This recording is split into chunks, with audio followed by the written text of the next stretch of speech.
لیکن اگر اسی مصدر سے نا کی علامت ہٹائیں تو فعل امر بن جاتا ہے۔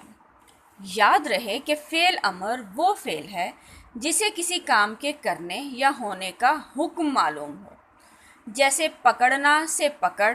اب جیسے ہی میں نے نون الف نا کو ہٹایا تو یہ پکڑ فعل امر بن گیا۔ ہنسنا سے ہنس، جھکنا سے جھک، ابلنا سے ابل۔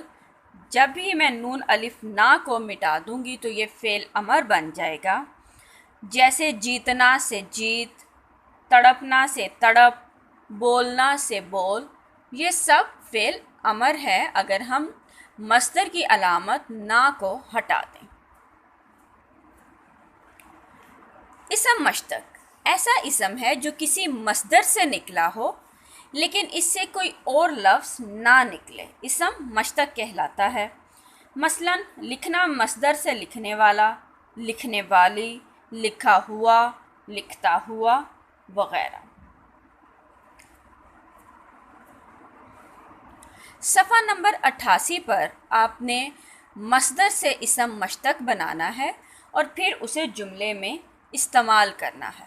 جیسے ہمارے پاس مصدر ہے دکھانا، تو مشتق جب اس کو بنائیں گے تو ہم بنا دیں گے دکھانے والا، اور جملہ کسی کا دل دکھانے والا خود بھی پریشان رہتا ہے۔ اسی طرح مصدر ہے گنوانا، مشتق گنوانے والا، جملہ گنوایا ہوا وقت لوٹ کر نہیں آتا۔ اسی طرح آپ کی بک کے صفحہ نمبر 88 پر مصدر اڑنا، ناچنا، چومنا، توڑنا، ان سب الفاظ سے آپ نے مشتق بنانا ہے اور پھر ان کو جملوں میں استعمال کرنا ہے۔ اسم جامد وہ اسم ہے جو نہ خود کسی اسم سے بنا ہو اور نہ اس سے کوئی دوسرا اسم بنے۔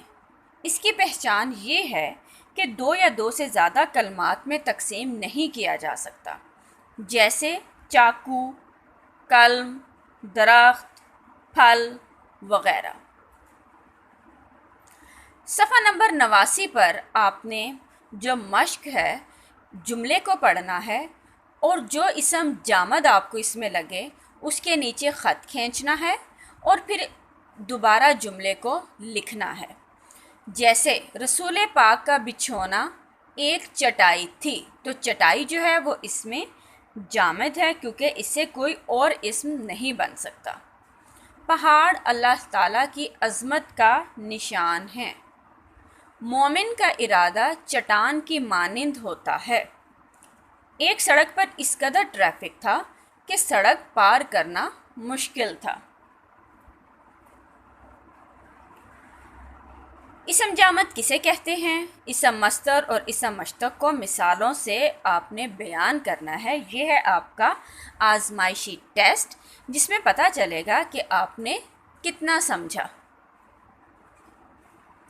داستان گوئی کے لیے 7th کلاس آپ کو 2 مسافر کی ویڈیو اردو فیری ٹیل پر دیکھنی ہوگی اور پھر اس 2 مسافر کو آپ نے داستان گوئی کے لیے استعمال کرنا ہے۔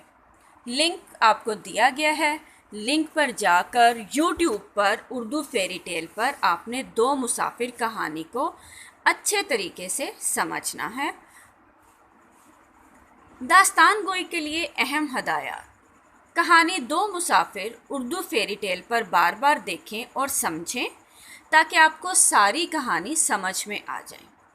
کہانی کے اندر جو کردار ہیں آپ نے ان کے نام نہیں بدلنے بلکہ کہانی سناتے وقت ان کو ان کے اصل نام سے ہی سنانا ہے۔ کہانی سناتے وقت آپ نے اپنے لہجے کے اتار چڑھاؤ کو مد نظر رکھنا ہے۔ جس طرح کردار اپنے آوازوں کو بدلتے ہیں آپ نے سناتے وقت اسی آواز کو اختیار کرنا ہے۔ اس کے علاوہ کہانی کو اعتماد کے ساتھ گھر کے افراد کو سنانا ہے۔ گھر کے کام میں رسب اردو صفحہ نمبر 86 مناسب مصدر لگا کر خالی جگہ پر کریں۔ رسب اردو صفحہ نمبر 87 کتاب پر مصدر سے فعل امر بنائیں اور کتاب پر خوش خط حل کریں۔ 14 جولائی رسب اردو صفحہ نمبر 88 مصدر سے مشتق بنانا اور جملوں میں استعمال کرنا۔ اس کے علاوہ صفحہ نمبر 89 اسم جامد کی شناخت کرنی ہے اور اس کے نیچے خط کھینچنا ہے اور دوبارہ لکھنا ہے۔ یہ تمام کام میں آپ کو بتا چکی ہوں، آپ نے دوبارہ ان کو صاف کر کے خوشخط کر کے اپنی کتاب پر حل کرنا ہے۔ اس کے علاوہ داستان گوئی کی ویڈیو دیکھنی ہے اور درست تلفظ اور اعتماد کے ساتھ گھر کے افراد اور دوستوں کو سنانا ہے۔ تھینک یو سو مچ۔ اللہ تعالیٰ آپ کو اپنے حفظ و امان میں رکھے اور تمام طرح کی آفات سے محفوظ رکھے۔ آمین۔